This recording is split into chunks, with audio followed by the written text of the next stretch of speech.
Hey going guys, and welcome back to another episode of What Do You Do for a Crust? With us, we have our talent acquisition specialist returning for another episode. Thank you. Hello, thank you.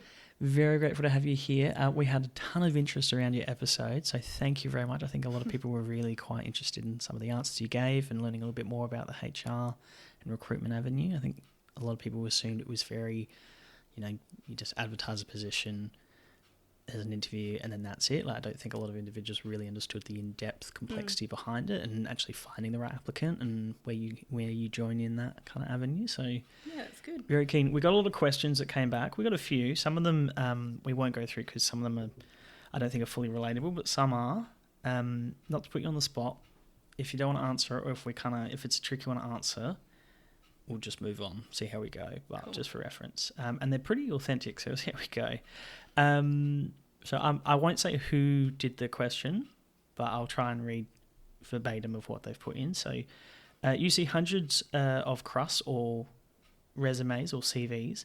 What is one thing that makes you pause and actually want to meet the human being behind the paper? Mm-hmm.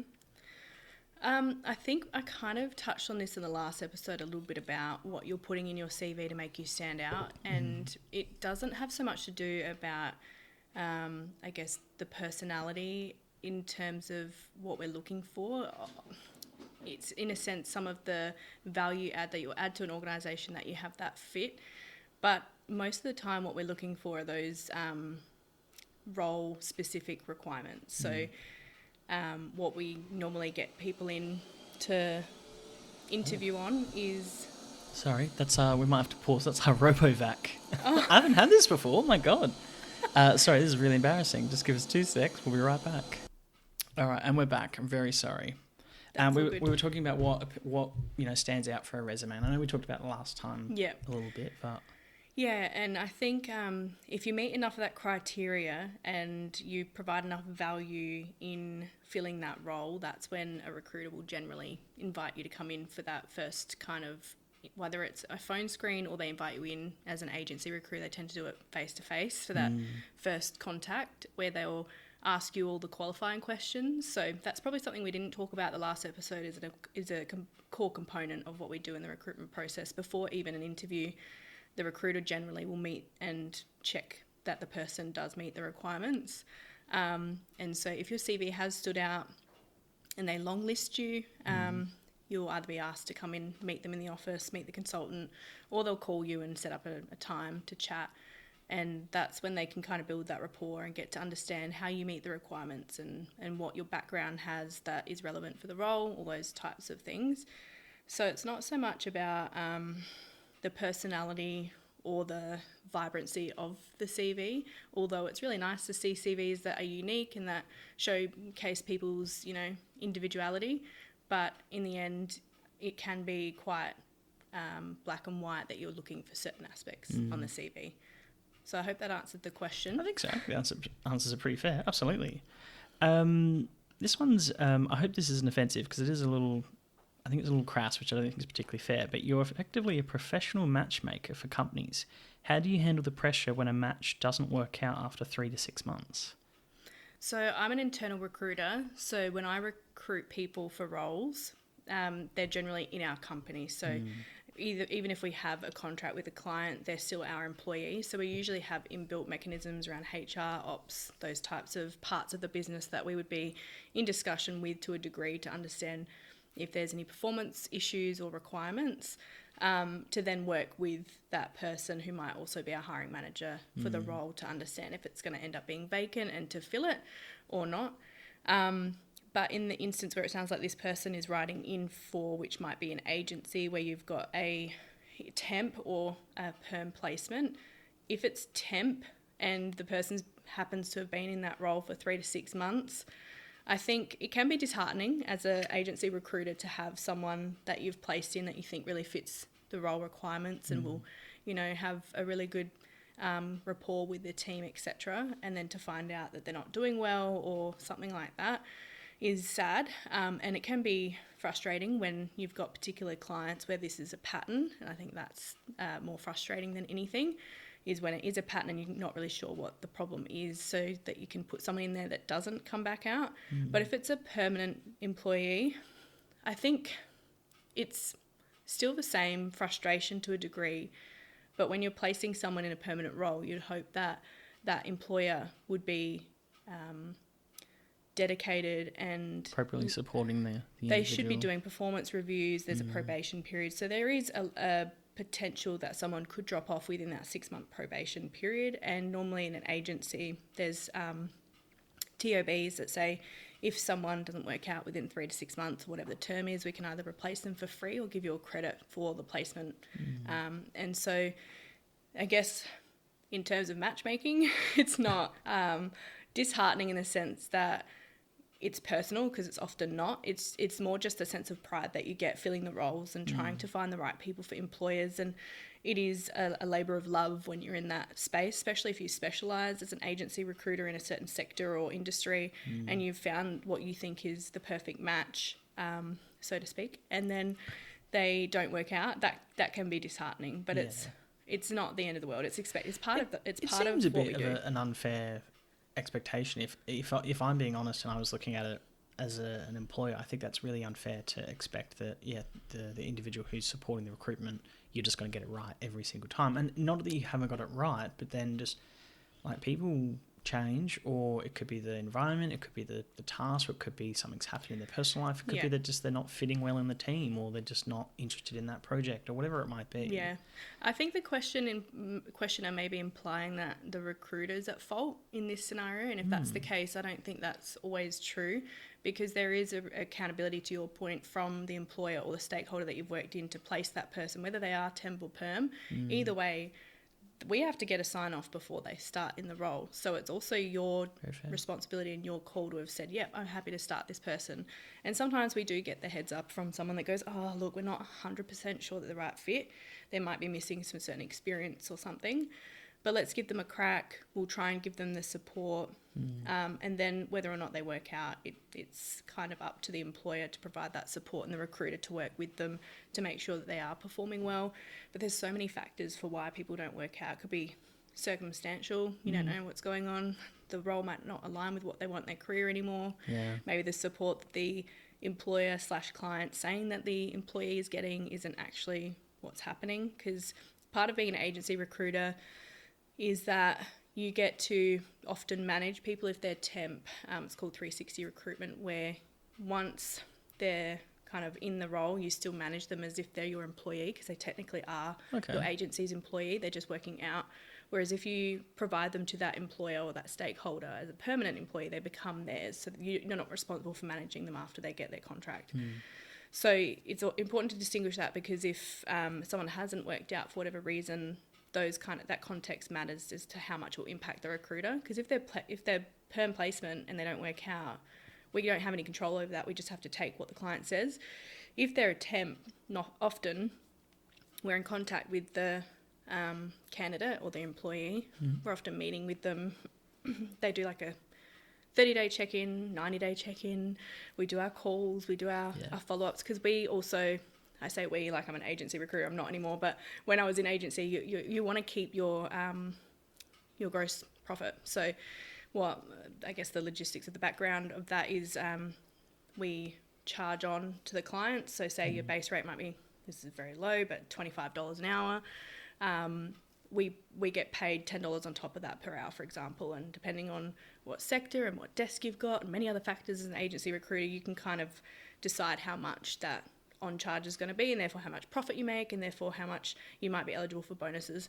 And the bonus structures can vary depending on what company you work for and what desk, etc. But if you have 10 people working on a various number of clients, they're all earning X amount of money, you get a cut from that. And so you obviously want to make sure you want to try and keep that they're them in that succeeding position and doing well. Hey, Mr. Client, how are you going? Are they performing well? What can we do to help you? Okay, they're not doing so well. Let me go back to them and let them know, hey, just letting you know, Sally, the client has said they'd prefer to see you kind of doing more of this. You're doing really well in this area. And that's where it can kind of get sticky, because to the matchmaking point, yes, sometimes there's just not a synergy there. And sometimes someone will sell us a story about themselves in the interview process or whatever and say they have certain experience or skills with certain things, and the client might really, really need that. and not be willing or able to provide support, whatever it might be. So if that's the case, they can often unmatch. I mean, there's always that theory that, you know, everyone lies on their CV or everyone embellishes, which, you know, not that I agree or disagree, but it does seem, even if it is agency, I still think it's somewhat unfair that you're almost responsible for the performance of another individual. We're not And responsible. never, It's just, I guess what you mean, but it is our responsibility and what they're paying us for in terms of a service that we're giving them a certain quality, and that we're trying to find the best person that matches what they need for that role. And I put best person in quotations there because it is market dependent on how you find that person and how quickly you need to find them and what skills they need. So we could have provided someone that they only met 50% of the requirements, but the client decided, let's go ahead, because we've gone, look, if you want someone that meets all of that, you're going to have to wait another month because this is happening in the economy, these people haven't finished, there's blah, blah, blah, all these factors. And that's, again, going back to that piece I was talking about in the last episode about the consultants and the partnerships that you'd have with your stakeholder to provide them that information so that they know, hey, if they do drop out or it doesn't work, that's your risk that you're taking. So it is a responsibility of us, but I'm also putting the ball back in their court to go, well, it's actually yours now. Fair enough. Alrighty. Next question. In an industry often seen as gatekeeping, how do you maintain your own sense of empathy and humanity after your 50th interview or CV received for the week? Do they mean gatekeeping as in gatekeeping people from getting jobs with employers? I don't know. I mean, I think gatekeeping is a strong term. I assume that's what it means. I assume what they're implying is that we are the person that stops them from getting in front of the employer if we're in an agency, or stops them from getting through the process because of our process that might disqualify them from being successful or shortlisted. And I guess, how do we not lose our humanity? Is that the question, really? Yeah, so how do we not lose empathy? Well, I will tell you a story because maybe everyone does after a certain while, but I know I haven't. I think you just learn to differentiate better and share that passion differently. But when I first started in recruitment, I was an account manager / agency recruiter. So what that means is I had to recruit and then also manage the candidates once they were in their temp roles. And I was also managing the client. So I was out there 3 days a week. I was embedding processes with them that would help our candidates succeed. Okay. So it was quite a hybrid role. And one of my candidates screwed up. And I was told by the client, you need to counsel this person, explain to them the process, you must tell them this, this and this. And I went to my manager and I just said, but they're doing such a great job. Do they really expect this and this? And why is it the client doing this? That's their responsibility. There's a certain leverage that they have to have and blah, blah, blah. And she goes, wow, you're so passionate and you care so much. You just give it a few years and you won't have that level. Oh, that's a bit cynical. It is. And I mean, they've been in recruitment for 15 years plus. And whereas I had been in the recruitment that was my first job, so like a few months. And now that it's been nearly 10 years, I can happily say I'm still frustrated when things don't work out for candidates or when people screw my candidates over that I've worked really hard and built a rapport with. When we go through a process with candidates for any job, whether it's internal or agency, I would like to say, maybe not on behalf of everyone that's a recruiter, but in my experience, I build really good rapport with everyone that comes through the pipeline. It's also up to the candidate with how much they want to be involved and how much they're willing to be building a relationship with me as well, because there's also a fair share of candidates who I have held through a recruitment process who have been a little bit standoffish, and it does make it harder to advocate for them because they don't give you anything. So it's like you're trying to coach them through how to successfully interview or whatever it might be, and they're just like, yeah, okay, cool. It's like, okay, I can see that you're not really interested. I can hear that you're not really invested. So you're going to get out of the process as much as you give. Yeah. In terms of interviewing people, my role at the moment doesn't require that I interview because the hiring managers do that themselves directly. But my last role where I was interviewing people all the time face to face, it's a very challenging experience when someone comes all the way to an office, they've taken time out of their job to come and interview for one that they really want. You've taken time out of your day to prep them for that interview, then sit in front of them, finally meet the person that you've spoken to on the phone and emailed 1,000 times. And you're really hoping that your hiring manager sitting next to you is going to like them as much as you've built them up. And then if they, don't respond to something as strongly as, the hiring manager wants, you actually sit there and quietly break apart inside because you're like, oh, they almost had it. But your role as a recruiter has to be objective. So there is a balance between feeling the feelings but not showing them and acting with them. You have to be objective as well, and you have to be neutral and still can be passionate. But that's the fine line I was talking about before, with the balance of providing context and advocating with the hiring manager. I think, after an interview, if someone doesn't, say something as well, I could go, well, in the phone screen, they actually really handled that question well. And this is all the things they didn't say in the interview. There's lots of reasons why people don't answer questions well, but this is actually a really good candidate. And so that's part of the job, though. They have to take in all aspects of the recruitment process, not just an interview, to consider whether someone's worth hiring for the job or suitable for the job. So I hope that answers the question, because it's not as clinical or... It's not a straightforward question by any means. It's not as heartless of a profession as I probably make it sound sometimes. You definitely still have that passion, I would definitely agree, which is really, really nice. Okay, next question is, there seems to be a growing shift towards skills-based hiring. How can someone with ADHD who might have a non-linear career path best frame their diverse skills as an asset rather than a red flag? So maybe someone that hasn't gone to the degree, done the degree, then gone and done the honours and then become an expert in their field, that they've worked from the bottom up, or they've had a little bit of a weird background and taken a weird pathway. Again, I think it's got less to do with what credentials you have a lot of the time. And again, it depends on the sector or the industry, because some are clear-cut, you need a qualification. Qualification and skills are different. And I think if you can extract from other parts or aspects of what you've done in your other roles or whatever it might be, they call it, relevant experience or transferable skills. So if you've done something that's similar, or you've used skills or done tasks in another job, but the scope or the context of that changes in what you're applying for, still stipulate it on your CV. And that's what it comes down to, I think, on that CV piece, is really making sure that you're putting in there what it is we're looking for. Because if we're hiring someone that needs to cut trees that are 10 feet tall and have experience of, being an arborist, but you have experience cutting trees that are only 5 feet tall and you don't have, that much knowledge, but you're studying towards it, that's where you need to build the story and say, this is where I'm at. I don't have everything. I'm not pretending to, but this is what I'm looking for in my next step. Because some clients or some organisations are open to a scope. That's why there's often a salary range where you could be pitching yourself to say, hey, I know I don't have everything, but this is what I do have. Here's my relevant skills and experience. My personality traits or my aptitude is this. And as someone who does have ADHD, to someone who is listening that has ADHD, that's not a penalty or a disadvantage in the application process. In my view, there's lots of people that are successfully employed, including myself, and who can make those skills stand out, and you can leverage them to be something really positive.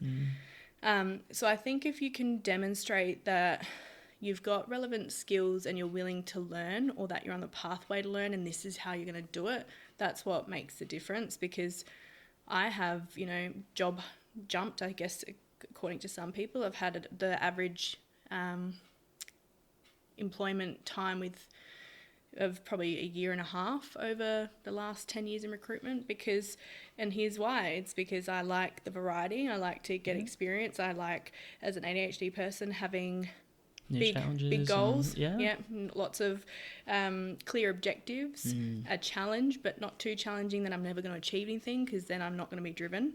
There's so many aspects of it. So I think if you're really clear about that in your CV, about what drives you and those personality traits that what you might think aren't positive are, I think you'll be surprised to see how you can perform in your application process. Where do you sit on, this isn't one of the questions that came up, this is a question for myself. Where do you sit on job jumping? Because I got to admit, 5 years ago, I used to think it was a red flag. And I'd go, okay, they haven't been anywhere, in the last 10 years for more than a year.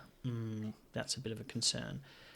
My perspective has completely changed now, because usually that comes with a whole different array of skills and experience. They've had different, rather than someone that's been in the same, say 2 roles over the last 10 years compared to, say, 8 roles over the last 10 years. They've worked with different people, different systems, different software, different policies, procedures, different team dynamics, hybrid, whatever it might be.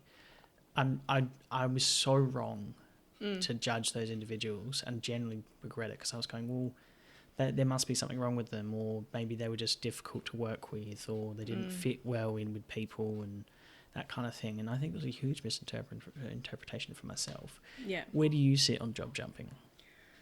And I think it's a bit of a bad phrase, but let's stick with it. Yeah. Job hopping, all that, whatever.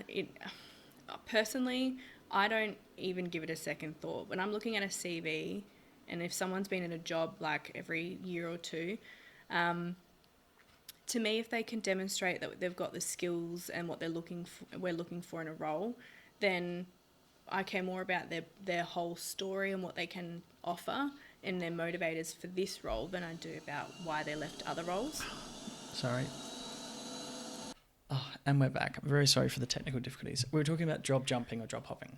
Yes, so I think it's less to do with the past and more about what your motivation is for the next quote-unquote jump, because there's a lot of people who professionally contract. So I have done that for a few years at a time myself, and I find it highly valuable for the reasons I mentioned before with this question.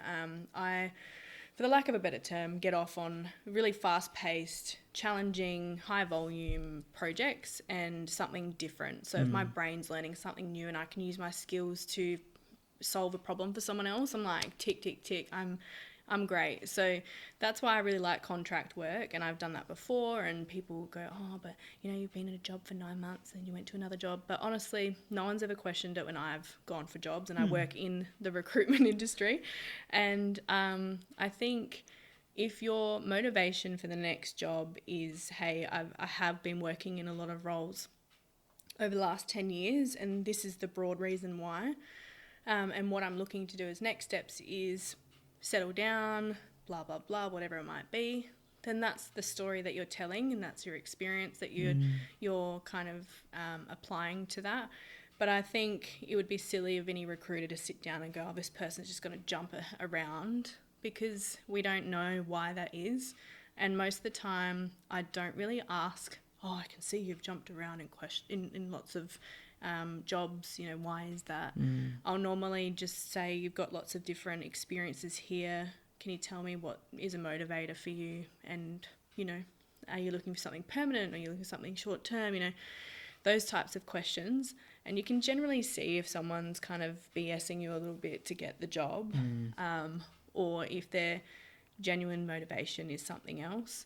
On the other hand, you can't do anything about some clients or stakeholders, hiring managers who just have that perception, and it is a bad one. And I've had a couple of disagreements with hiring managers in the past who have gone, well, they've moved around a lot, or they don't look like they're going to be able to commit to this job. I need someone to commit. But in the end, you could hire someone that's been in a job for 5 years before the one they're going into, and they still might leave after 9 to 10 months because, like we were saying before, they might not like the role after they've tried it, because what was pitched in interview is different. Maybe the organisation changes, the PD changes, their circumstances change.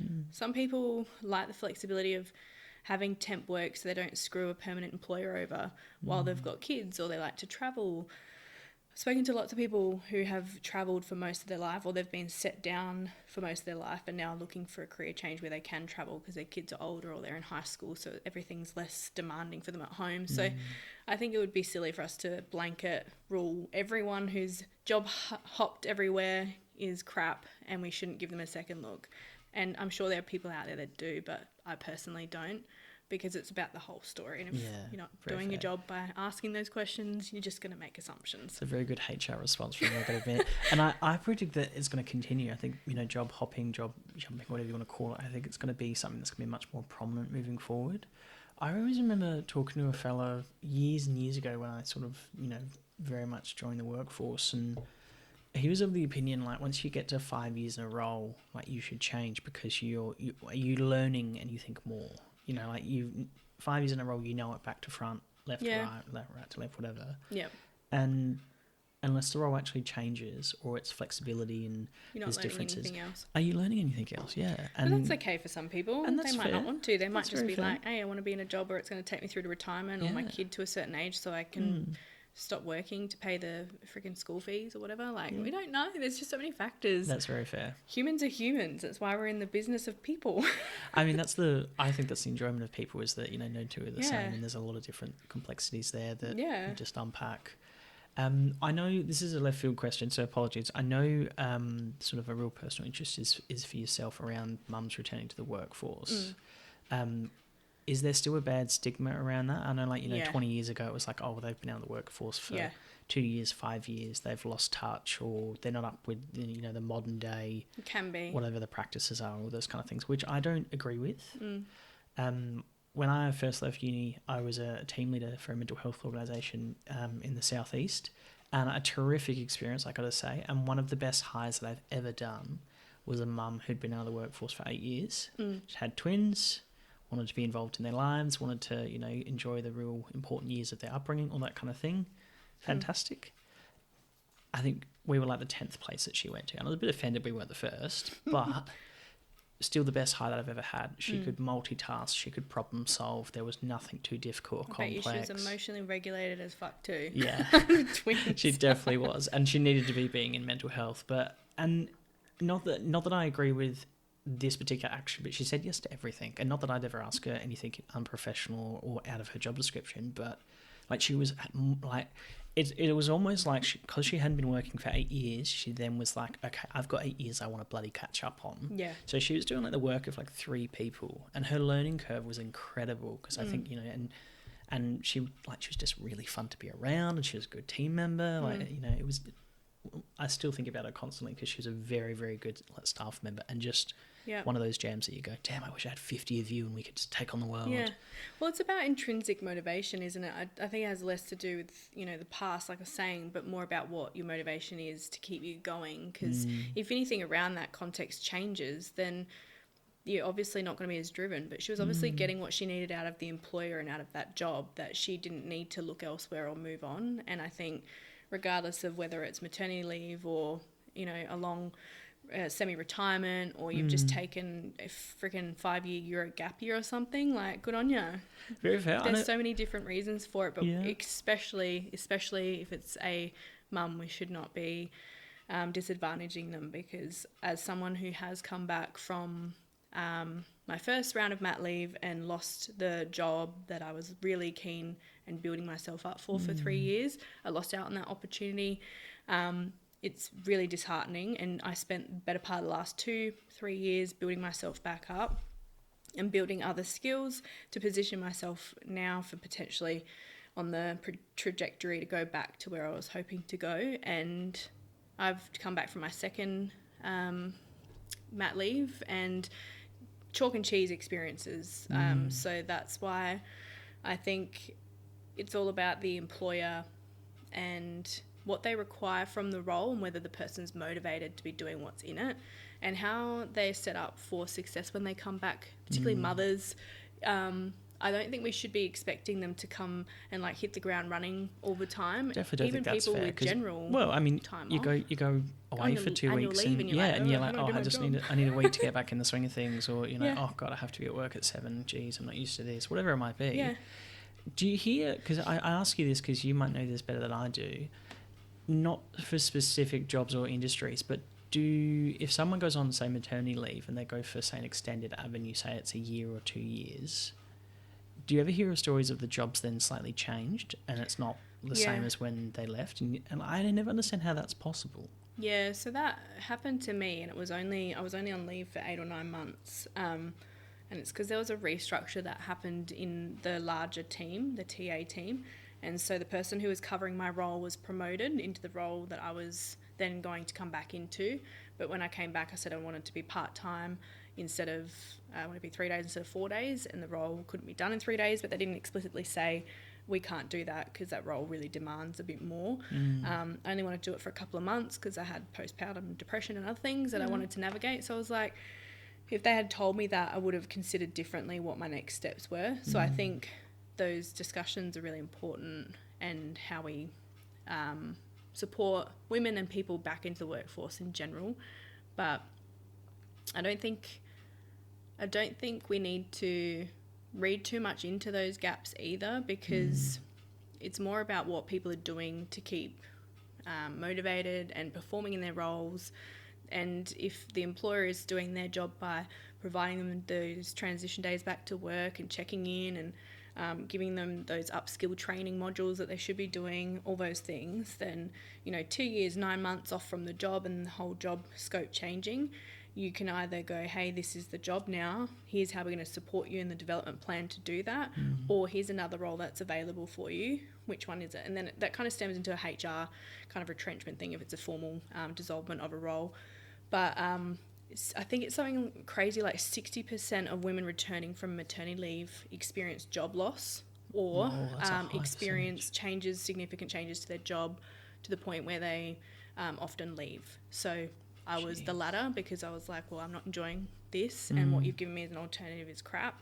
So I took it as an opportunity to leave and find something else to do for a couple of years, and then I've gone back to that organisation and totally different experience. So it is all about what management you have, how robust the processes are, how present your HR is, and how ethical I think the business operates. And you won't know until you do it, really, because they can say as much as they want. They can put all the policies out there and talk about their procedures on their intranet and their hubs, but until you do it, you won't know. There's just so many things that change as a business as well. Even in the short 4 months I was off before coming back this time. I only left in mid-September last year, and I came back 3 weeks ago. There's been a redundancy of a director, new management in. We've changed into who we report to in the business. There's been more people hired, and it's just crazy how fast things evolve. So imagine over a couple of years. So commercially minded, if I think through that lens, I'm like, okay, well, they are a person and we are a business we have to run. But at the same time, how are you keeping in touch with that person to go, hey, I know that you're on mat leave. Do you want to hear about this? It does affect your job. When are you available to speak about it, so that we can talk about options? We can keep you engaged. You can be consulted on what actually happens to your job when you return, those types of things. I definitely think I agree, and really like the idea of the ongoing consult.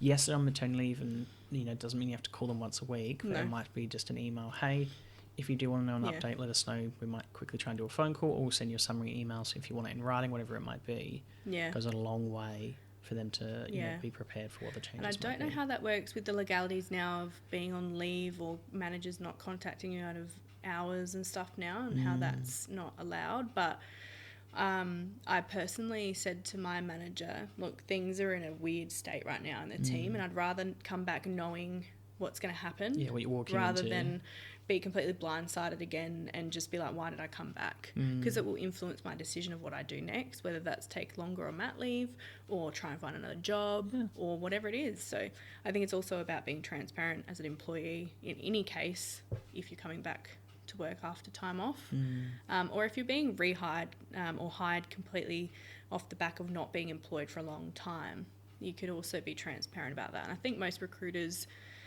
and businesses would appreciate that kind of honesty, and I would always recommend that's how people approach conversations about what they want to do next, because if ultimately the employer's not aligning with you, you don't owe them anything yet. It doesn't work. The interviews and the recruitment process is going both ways. It's a check for us to make sure we're getting the right person, and it's for you to make sure you're going to be working for the right person. If it doesn't work, don't make yourself fit into a round hole. At different shapes. It's a two-way street. I always think it's not just about you need to follow the step in line of what the company is. It's the company has to be flexible for not only your needs, otherwise that's how you lose good people.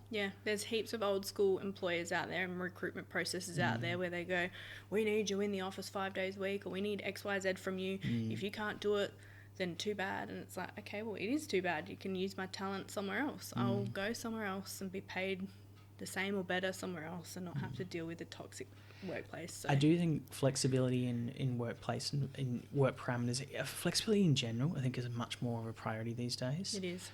10 years ago, 20 years ago, it was, okay, I do my 9 to 5, I have to go to work Monday to Friday, no worries at all. COVID, I think, definitely, built up a lot of awareness there and gave us opportunities for growth and interest there. But I generally do agree with you and generally believe if you're not flexible, you're going to lose good people. You're going to lose those people who then they don't feel supported in their workplace, and then that kind of spreads amongst colleagues and they go, oh, well, okay, old mate hasn't even, won't even let me start at 9 instead of, 8 o'clock because I can't, I want to do school drop off or something like that. Like, people have shown you can be flexible, and the fact that you're choosing not to just makes you an asshole.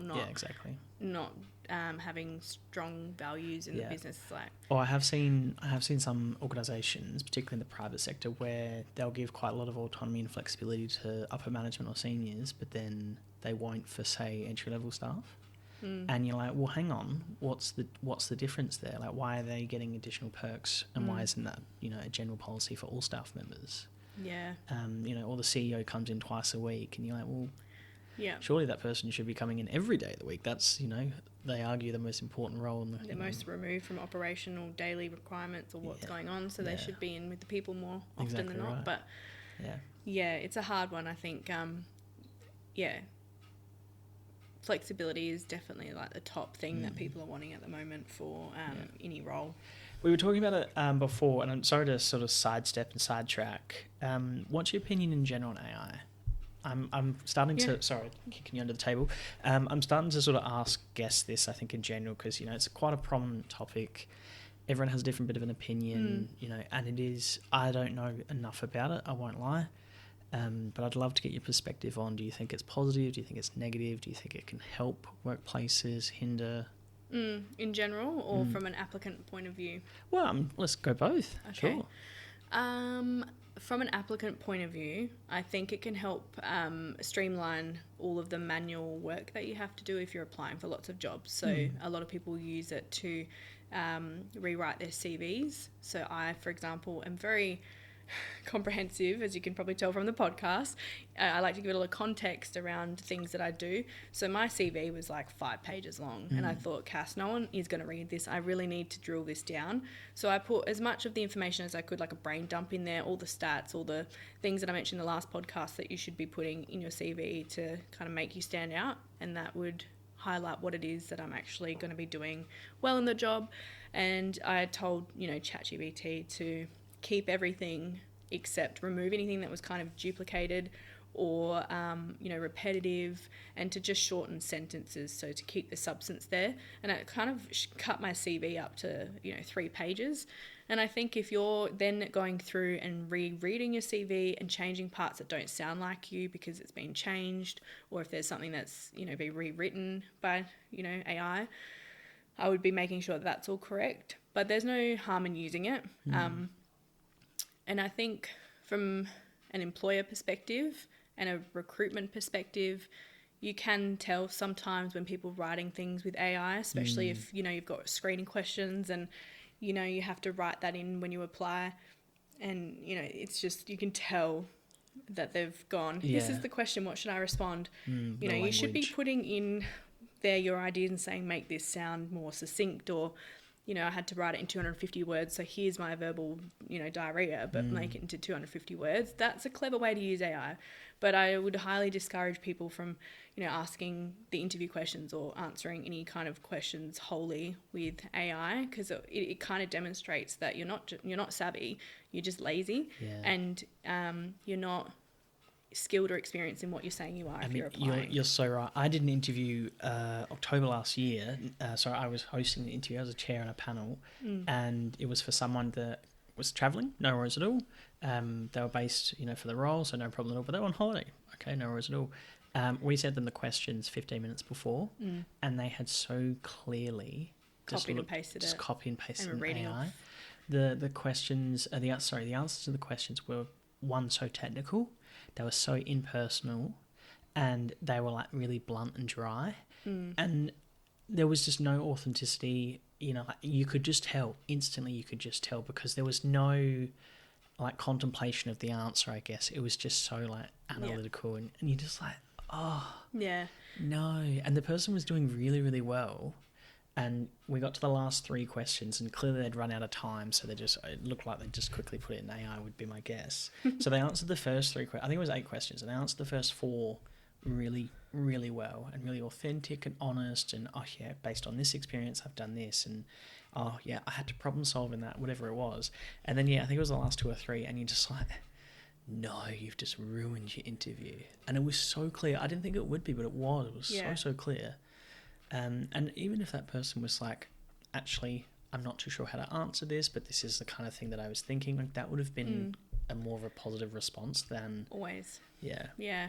And I think that's the thing. If you don't totally know how to interpret a question in an interview process, it's your responsibility to call that out so that you can answer it to the best of your ability, because that's part of our assessment as a recruiter or a chairperson. Is to be able to assess a person. And if we can't go, oh, you've detected you don't quite understand what this means, that's good because it shows either the level of experience or maybe that we're not asking things the right way or maybe not using the right jargon or whatever it is. So I think just be careful to the listeners if you use AI, because it can be to your detriment. It can be a really good tool and I use it all the time, but if you're not careful, it could have a disadvantage. And I think in general, we were saying this off the podcast before, it seems like organisations are so far behind when they're using AI, like it's been out for a while now. And from the podcasts that I've been listening to and all the education there is in the recruitment sector about AI, it seems that our systems are where it's all being focused on and is helping with the heavy lifting with, detecting things in CVs to, reduce the amount of manual lifting there. But at large, it's actually not used to the highest capacity it could be for how much there is available out there for AI. So don't be thinking that, AI is going to stop you from getting jobs, because that's, I think, a misconception in a lot of cases. And if you're using it correctly, it could really help you. But depends.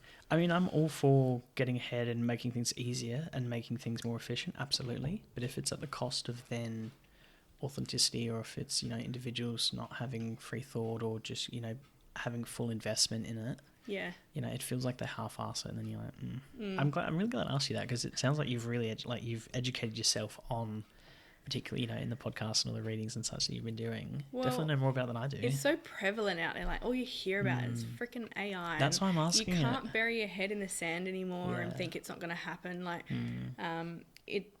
It's probably, from what I'm hearing, one of the only technologies where we haven't caught up as quickly as it's evolving. So if we're not careful, you could be outrun. Left behind, and in the recruitment industry in particular, I think people are worried about losing their jobs. But for me, again, there's more podcasts out there that talk about this.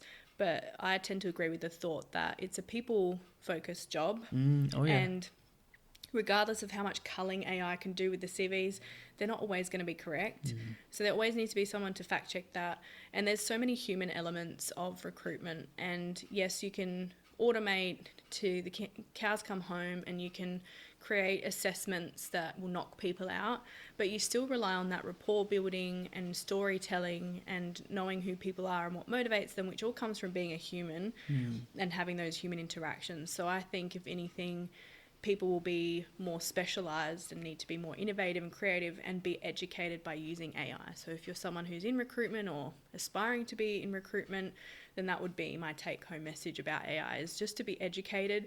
Go and do some short free online courses. There's one that TAFE have. I was looking the other day because my brain gets bored, and I was, there's an AI module out there that's like 6 hours long, just so that you know what AI can do to help you day to day. It's free. There's so many other things out there as well. LinkedIn has so many different AI workshop sessions from people in the industry as well. Podcasts, listen to them. Do a co-pilot training. Your organisation probably has training on AI by now. If they don't, you can outsource and find them. Use AI to find the AI training. That's exactly right. It's one of those things, isn't it? Absolutely crazy. One of the other questions that came through, When you're hiring or recruiting for high pressure roles, are you actively looking for resilience, or are you starting to look for candidates who know how to set appropriate boundaries? I think I'm not sure it would, because I don't have a lot of roles that require that particular trait at the It's moment. quite a unique question. It is, but I think applying that to a role I've had in the past where it was very much a volume space, so roles that come in at high volume, and one of the requirements are that, you know, on the position description that they can deal with high volumes of work, or say like a call center, for example. We did have that, but I think the requirement's more about dealing with high pressure, and high pressure in that context was dealing with really vulnerable people calling into this particular hotline, and having the ability to deal with that high pressure scenario where they might be quite irate, or they're in a financially, you know, horrible situation or personal situation. That's high pressure. It depends on what high pressure is in that kind of context of the role, and I think it's up to you as the candidate to kind of interpret what that might mean, and therefore how your experience, you can apply that to the job. So if it is a call center, you could go, oh well, I've previously had experience in high pressure, it looked like this, and so now I know that I can handle calls of up to, you know, 100 a day, and I might be able to deal with these types of high pressure situations, which might lower that call number down to XYZ per day. And I can also do emails at the same time, so I might be able to, you know, smash out 30 emails a day with a high level of efficiency and accuracy. So I think it's how you define that. How you define it, and based on the role. I got to admit, I really like that question. It's very specific, but I think just in your answer, it gives a really prime example of why, particularly HR or recruitment especially, is very people focused, and you know, AI is not going to be able to replicate or you know, solve the world's problems, because you do need to assess, like, you know, I've got this job today, I've got that job tomorrow, but this one's looking for this specific, you know, traits, qualities, attributes, skill, experience, whatever it might be. It takes years to assess that and experience to then know, okay, well, I know the kind of applicant I'm looking for.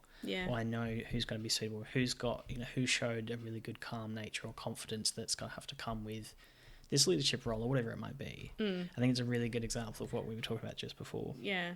I think the recruiter and the hiring manager would have questions built into the process if that is a high requirement in the role that could indicate to the candidate what kind of high pressure scenario would look like. And they might even use that as a scenario in the interview question, like imagine this is your first day, I've done it before, and this is what you're presented with. This person calls, and you know, you've got 3 other calls waiting in the line, everyone else is busy on calls. What do you do? How do you handle that? That's a high pressure situation in our day to day. So you learn from the interview process what high pressure means in that role. That's very fair. I think that's realistically most of our questions. There's another question here, but I mean, ultimately, you've already answered it. With AI handling 80% of routine hiring tasks now, supposedly, in brackets, what is one human-only skill that will never be able to be replaced in your line of work?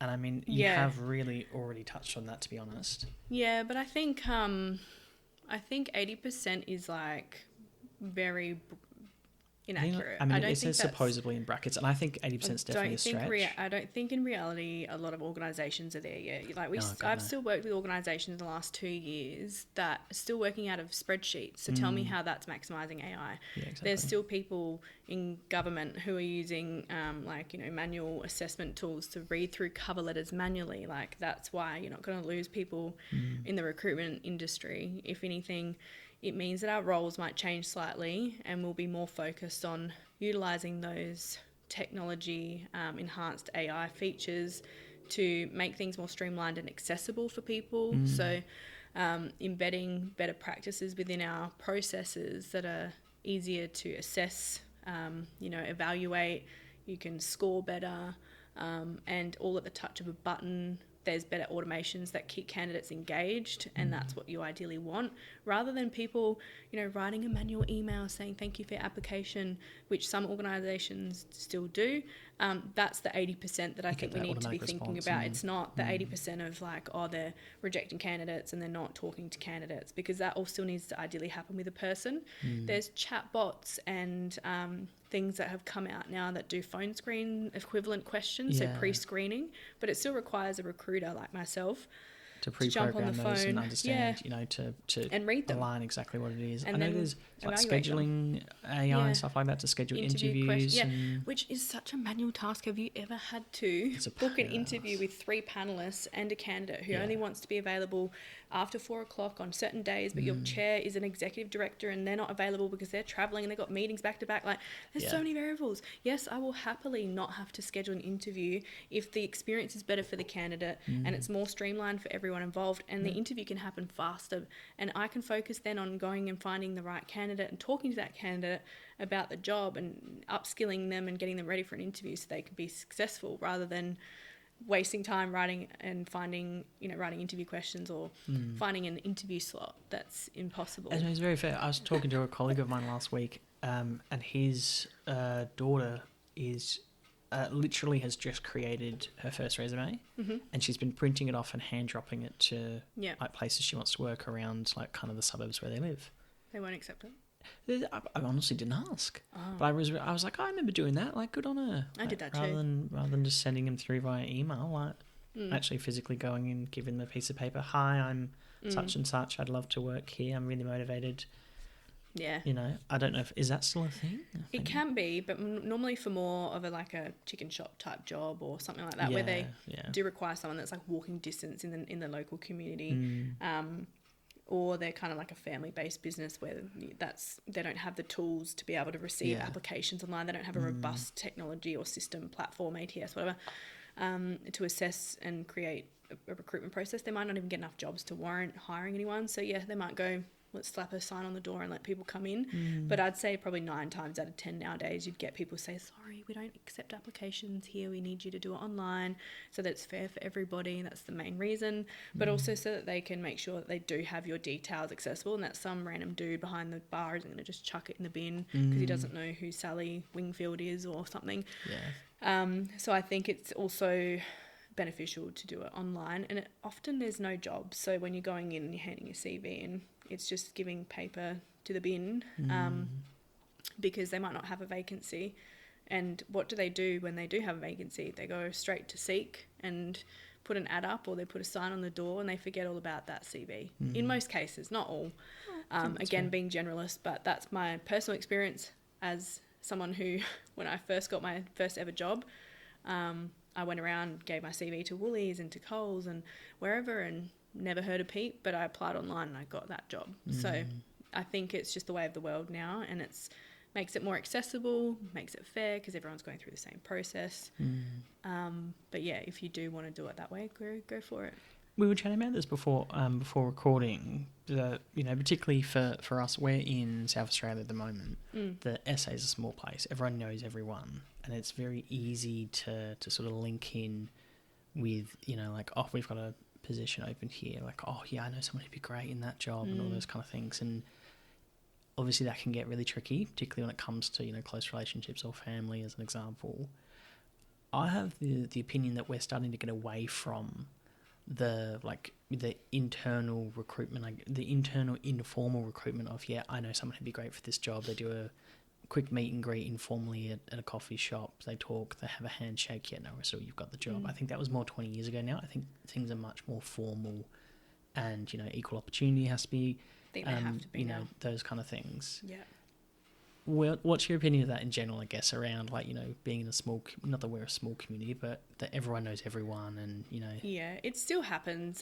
There's still nepotism, so to speak, or advantages with knowing people in organisations. I'm guilty of that. And that's part of networking in your profession as well. You'd be silly not to. But to expect that you get special kind of treatment for that is different. Keeping in touch with your boss or a friend who can tell you, there's a job come up here, is a bit different than them going, man, I'm going to give you the job. You just got to show up, and we'll just those under the table kind of things. And they do happen. Not in my books. I wouldn't work that way. Too professional. But you can also kind of botch a recruitment process if you are corrupt enough to make it look like it has happened, but you've still hired your friend. And I have experienced that, and you can't really always control that.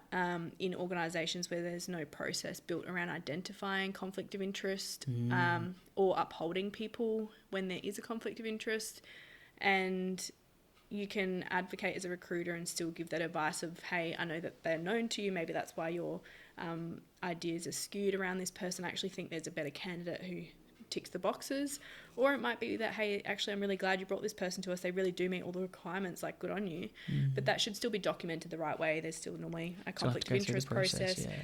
And in some organisations, if they're not going to have a recruitment process because they just want to hire the person that they've worked with before who they know can do this exact job, they don't want to go to market, they can give a rationale as to why, they do what's called like a direct appointment, it means you're basically foregoing a recruitment process and assigning someone straight to a role, and that normally goes through processes with executive general managers and high-level business associates in the department to make sure that people in HR are aware, the recruitment manager's aware, they've got the rationale they need. Why is this person different to anyone we could recruit in the market? Is what they're going to get paid fair? Because if you're hiring your mate and paying them more than what we pay, that's unethical. You've got to be very, very careful. I used to work in hospo, and I remember working for a particular company. I got to be very careful here because I don't want to get myself in trouble. And the boss or the manager hired his wife. Yeah. And she used to get priority of shifts. Massive conflict of interest. Like, he was generally influencing his take-home pay. Yeah, it happens still. It was bullshit. That still happens. And don't get me wrong, he was a nice guy. She was really lovely. But you're like, how is this appropriate? Well, I have been in a position where I've seen that happen. A manager who I worked with was dating someone who was a subordinate, and I was friends with that person, but I still reported it to HR, and unfortunately I had a falling out with them. They were both friends and ended up moving stores because it's easier to do that than deal with the problem. And they got married and they're happy, and that's fine, but it should still be something that's known and that they've had to declare. That's everyone is aware has been dealt with the right way. Because why should anyone get special treatment because they're a manager and they've got a relationship with that person, and anything that they ever do is always going to be seen as favouritism, isn't it? Because you just know, it's just human. But I do think there's some things that you just shouldn't do, you know what I mean? Like, particularly understandable as an example, like in that situation, it sounds like they weren't together and then they got together while working together, which, you know, I get that. We spend a long time, you know, a lot of our lives working with the people around us. You know, you always hear those phases of, oh, yeah, that's my work husband, that's my work wife. Like, you know, ha, ha, ha, no worries at all. But then if things do, you know, escalate, you got to declare that. You need to make it, you know, well known, because you do naturally then want to favour the person that you obviously love or, are with. And that's why it shouldn't happen. If you're recruiting someone fresh that you do know, there should always be that transparency, and it should be recorded in the system somewhere. You're just setting yourself up for trouble as well. What if things go bad and then it's a really uncomfortable work environment? Yeah, it would be if they're not very good. And you've recommended your mate or your wife or your husband or something. But I mean, I would be lying if I didn't say, oh, I've got this person, or, you know, I know someone. And sometimes though, they just don't even go through the process, and it's just all like a big nothing. You've had this conversation with them and built this person up to the recruiter, and then they don't even end up applying, and you just look silly. So I think, if you are referring someone to a role, it's also important to make sure, if you are, that they're intrinsically motivated and actually following through. Well, I mean, because you wouldn't want to keep referring people. Yeah, I mean, particularly in your line of work, you know, you're not relying on them, but I guess they're the resources you're potentially bringing in. It does suck if they're like, oh yeah, I'll apply, and then they don't, and you've talked them up and then they don't apply, and you're like, oh great, that made me look bad. Yeah, but there's lots of unethical practices that can happen in recruitment. In particular, I saw on a Facebook community group a while ago that someone had posted on there looking for advice, and basically, I'll simplify it, but the person had gone back to their old manager to ask for references for a new job they were applying for. This person had gone through a lot of adversity and hardship, and so they didn't leave on the best of terms. So that manager who they asked to be a reference then said basically, like, I can give you a reference, but I won't be able to say good things about attendance because of your circumstances, you weren't reliable. And that person basically kept pushing and saying, well, that's not fair, and providing like way too much information about why it was they weren't reliable, and still insisted on a reference. And that person said, look, I'm not able to lie or to provide information about that. That's not true. So if that's what you're asking, can't do it. So this person was very alarmed because they had no one else in a manager position to be referenced. And so that's why they came onto the forum to ask for opinions and advice. And the most common advice I saw from people, which had my recruitment head crying, was just get your friend to pretend to be a reference. Oh, so geez. I just want to say to the listeners, if you think that's a really great idea, it's not. Because there's technology that we do digital references, and most companies do these days, and it tracks the IP, verifies background information. I'm sure people have gotten through doing it, but we can generally see when there's detected information, because these systems, their selling points are that they can detect that. And if you're caught out, you're just going to look silly, and we're not going to hire you at all, because your integrity is now compromised. It's not just, you couldn't provide a reference, that you're lying to your potential employer. So if you're going to lie about that, what else are you going to lie about? And it's not about, my manager was mad at me, they were being rude to me when I was going through a really hard time and I can't provide a good reference. I would prefer that conversation happened.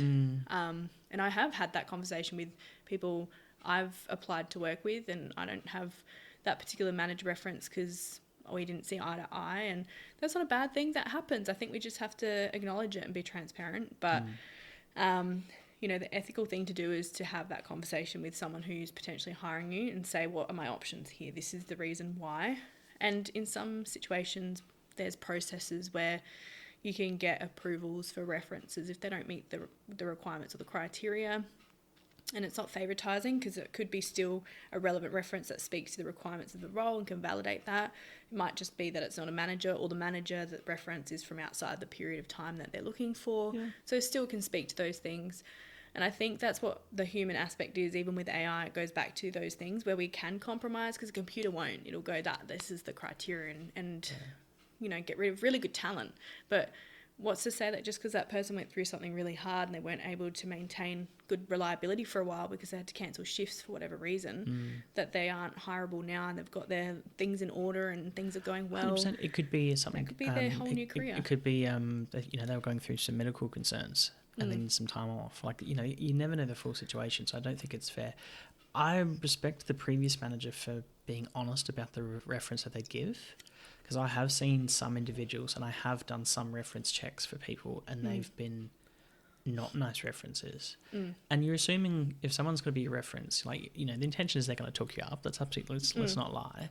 They're going to talk about your experience, and hopefully they say, they were 10 out of 10, would re-employ them absolutely. No, I've seen some horrible references. So have I. Absolutely. And you sit and you go, wow, why do you have this person as a reference? That's right. But I think they don't know that, because you don't really provide the reference. That's why I was saying that previous manager, I really respect them to say, hey, I'm more than happy to be a reference, but I'll be honest, when you were in attendance, you were great, but, there were some issues around attendance or whatever it might be, and, you might need to unpack that with the panel mid-interview, whatever it might be, or at the end of the interview, whatever it might be. Yeah, but you take these things with a pinch of salt, right? We've got tech that will show you whether the tone of the writing in this digital reference check, 'cause it gives you the report of all the answers. It detects, whether the wording is negative or positive or neutral. It'll tell you if the word count is above or below the average response rate for that same question compared to others that have completed the report. It'll tell you whether it seems like a good report or not. But as a person who's responsible for assessing that reference, you sit there and you read it and you go, okay, well, I can see that this person's being transparent and honest and saying, well, I can see that they performed really well, no issues. But is reliability an issue for this? That's not how they word a question. It's can you make comments on the reliability, because they have to be neutral. But they might be clear, hey, they were great, but occasionally they were late. We're going to take that with a pinch of salt and be like, okay, cool, but this person was going through something, or everyone's kind of late sometimes, and it depends how critical it is, because that reference, again, could have been from 10 years ago compared to someone who was last year, and that might be more relevant. There's just so many factors the brain takes in compared to a robot. So your first reference from 5 years ago could be when you were 21, and the latest reference, you're 26. You might have matured absolutely a large amount, or more responsible, or whatever it might be. What's your reference when completing a reference check? Because I know that a lot of the time now there's they'll just send you an email with questions, or they'll actually go, hey, do you have 10-15 minutes, can we quickly chat to you and ask you some questions? Yeah, like that's old school, obviously. Yes, I know. I'm a people person, so I prefer to talk and be like, yeah, no worries at all, I've got time, I'm happy to chat, and happy to ask you the questions.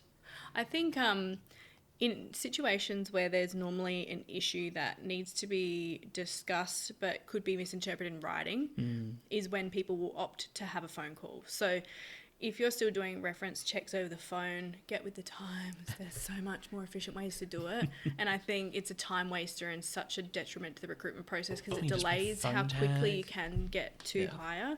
Like a reference check is just a formality most of the time. If you've got red flags in them, then sure. But honestly, that happens 1 in 100 times. It's very rare.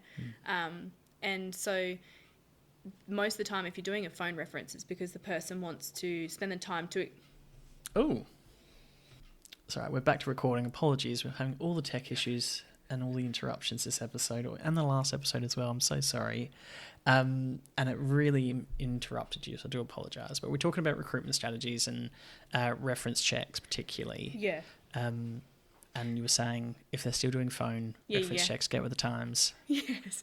So I think if they wanted to articulate something over the phone, it can be because they're time poor, like an executive or something really senior, which is fair because we can then just literally write rapidly whatever they're saying to us verbatim. Value that, respect that, no worries. Easier than sitting down the couch at 9 o'clock after a 14-hour day and trying to write a reference when your brain cells are dead. Very fair. But most common time is when they want to just articulate that the candidate isn't bad or that they've done anything wrong or that they're crap and we shouldn't hire them. It's just that, hey, this is what happened, so I didn't want to write it and it be a detriment to their recruitment process. So it's fine. Make it easy for your editing. Sounds good. Apologies, viewers, for the errors in listening. It's just my very poor editing skills and such. So we'll see how we go. We are getting to time. We're definitely over that period, but thank you very much because I think it's really, really interesting, particularly around reference checks, recruitment strategies, AI. Like we've covered a whole big basis. We've got realistically about a minute and a bit. I wanted to ask you, you've got your own Instagram page where you're promoting around, I believe, return to work, particularly for young mums. Am I right in that? Yeah, and just general recruitment and just the blend of being who you are personally, but also having a professional career. And for me, it's recruitment. So what's your Instagram handle? It's just me, Cass. Nice. All right. What's the rationale behind that? Where's that passion that comes from? I think for me, I've been going through a journey of learning to unmask. So with ADHD, you mask a lot. So finding out who I really am and who I want to be is helpful to record and present that online. And I've found it always really hard to differentiate who I am as a person without identifying as my profession. And so I want people to see and for myself to understand that I can be a mum and I can be a recruiter and I can be whoever I want at the same time. So I share a little bit of motherhood and lifestyle and postpartum, and recruitment starting to make an entry back into that as well. Very fair. I won't lie, I did a bit of doom scrolling after our last episode, and I'll make sure to add your handle into this description as well. You are hilarious. I do think I had a really good chuckle. I was literally sitting on that chair and I had a really, really good laugh. But some of the things you're talking about as well, if not all the things, were really, really quite interesting. And I think very, really, really nice to talk about because, talk about authenticity, we talk about particularly sometimes we get lost in the workplace, and I think it's good to be open, it's good to talk about these kind of things, and and I think recruitment and HR has a bit of a stigma around being a bit pointy in their personalities, so I think it's nice to know that there's real people behind that. We're all just a genuine interest in recruitment and making sure we get the right people for the roles. Very fair. We are at time. Thank you so much for giving up your time again. I really appreciate it, and thank you. Thank you for having me again. Cheers.